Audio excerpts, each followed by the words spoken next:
Halfway decent verbal sparring between Spider-Man and the new anti-Venom, Flash Thompson, still cannot save this second chapter of Venom Incorporated Amazing Spider-Man 792 Venom Incorporated Part 2 Story Dan Slott and Mike Coast. The writer Dan Slott, artist Ryan Stegman, color artist Brian Beber, letterer Species Joe Caramagna and Joe Sabino, covers Alex Ross, Ryan Stegman and Maury Hollowell, and Ryan Stegman and Marte Gracia. Phoenix variant. When Venom Incorporated left off with Amazing Spider-Man Venom Incorporated Alpha 1, Eddie Brock and Flash Thompson were struggling to regain control of the Venom symbiote.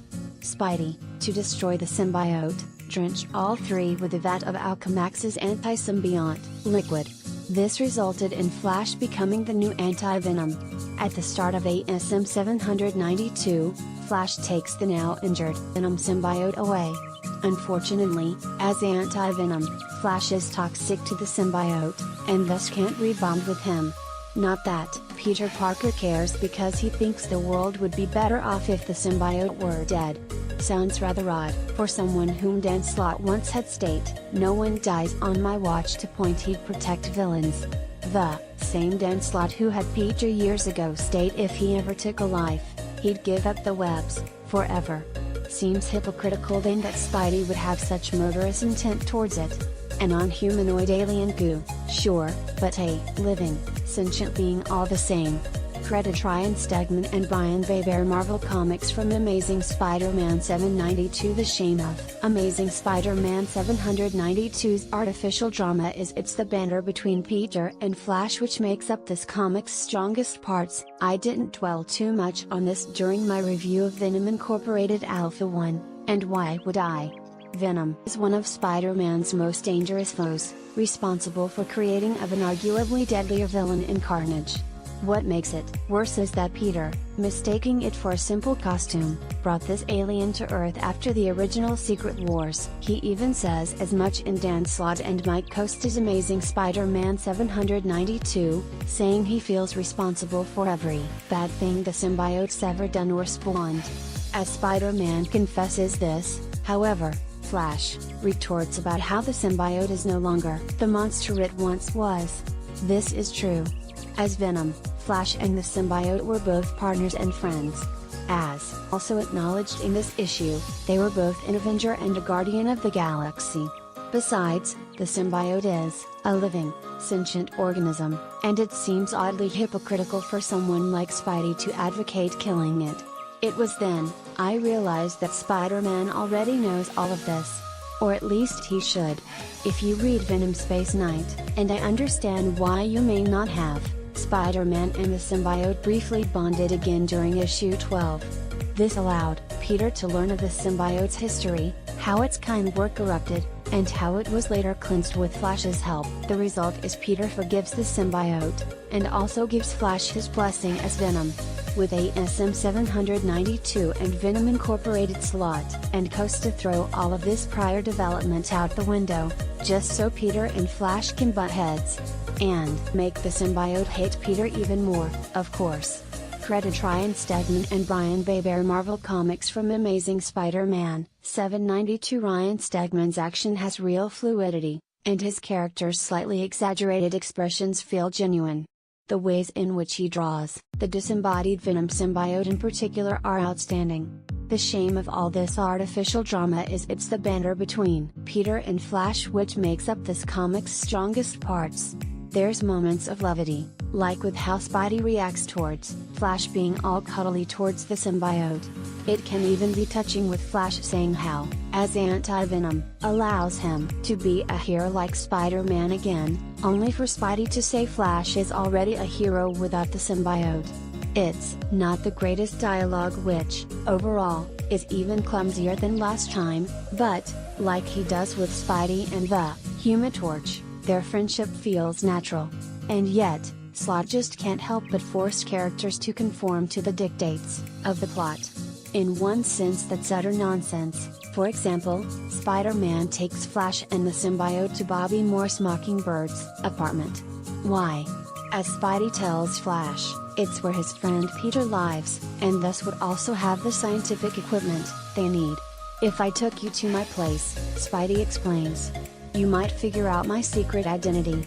Yes, this story would have you believe that by doing this, Peter throws suspicion off himself, and that Flash is too stupid to put 2 and 2 together. It's even worse when it comes to Lee Price, aka Maniac, as he and his symbiotic made men attack his former boss, the Black Cat. Every single member of Black Cat's crew, regardless of power set, are easily taken down, turned into made men courtesy of Price's symbiotic loogies. Venom fans know symbiotes reproduce evilly, allowing for more hosts. What they've never done is also turn hosts into someone else's obedient, mind-controlled slave. How then is Maniac capable of doing this? Who knows? Credit Ryan Stegman and Brian Baybear. Marvel Comics from Amazing Spider-Man 792. Venom Incorporated is only a third of the way through, and not only this Spidey and Venom crossover getting predictable with an overused premise, I'm already wishing it was over. I guess I can take comfort in the fact Ryan Stegman's art still looks great. Once more, his action has real fluidity, and his character's slightly exaggerated expressions feel genuine. The ways in which he draws the disembodied Venom symbiote in particular are outstanding.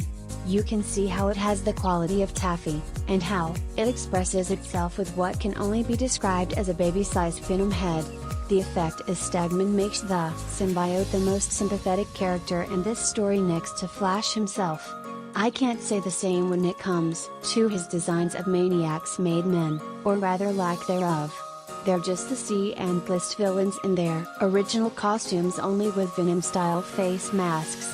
When you compare them to some of the more outlandish Venomized heroes and villains Marvel have come up on variant covers, this is dullest-looking symbiote army of all time. There's nothing necessarily wrong with a predictable comic. Nor is there anything necessarily wrong with a comic which uses familiar types of stories. It's when a comic does both, and if it's a multi-part story, which makes the same mistakes as its previous installment, then you're in for one aggravating read. Like with Amazing Spider-Man 792. Venom Incorporated is only a third of the way through, and not only this Spidey and Venom crossover getting predictable with an overused premise, I'm already wishing it was over. Stillanerds score 2 out of 5. Stillanerd's nerdy nitpicks. Possible spoilers. Greta Ryan Stegman and Brian Baybear. Marvel Comics from Amazing Spider-Man 792. Anti-Venom is literally anti the guy called Venom. Congrats, Spidey, you just delivered the worst one-liner this year. I need to pay tribute to the 5 families and you call yourself the queenpin of crime, Black Cat? Why aren't the 5 families paying you tribute? Since Hammerhead is alive and well in this comic, it's now obvious Venom Incorporated takes place before the events of Kingpins of New York and Defenders Volume 5-7. Way to tell us there will be no repercussions for Black Cat and her crew during this story, Marvel. I've tangled with Price before. He can be nice try, Hammerhead. But your obvious attempt at building up Lee Price's street cred after the fact isn't working. Least we also forget Flash, as Agent Venom, was also a member of the Thunderbolts, along with Red Hulk, Punisher, Elektra, and Ghost Rider. Use their weakness is fire and Sonic's notes. Black Cat says this while one of her goons, Melter, is already using a flamethrower. Oh, hello there, Mac Gargan.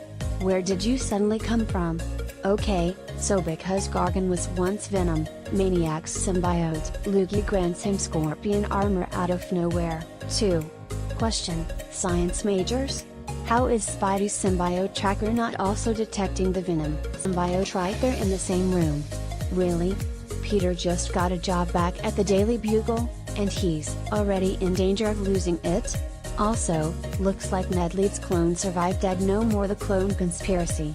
Check out our upcoming ASM Annual 41. You mean ASM Annual 42, right Niccolo? Wait. Spider-Man Mr. Power and Responsibility suspected where Black Cat and her gang of criminals have hid out all this time, and did nothing about this until now. Huh? I forgot, Flash and Felicia Hardy used to date. Granted, she only did it to make Spidey jealous, but even so, are you liking Venom Incorporated so far, or do you think it's a real mess? What do you think about Spider-Man's attitude towards the Venom symbiote, and do you think he's making valid points? What about the bromance between him and Flash? And do you think Maniac and his made men are worthy adversaries? Leave your comments and theories about what could happen next.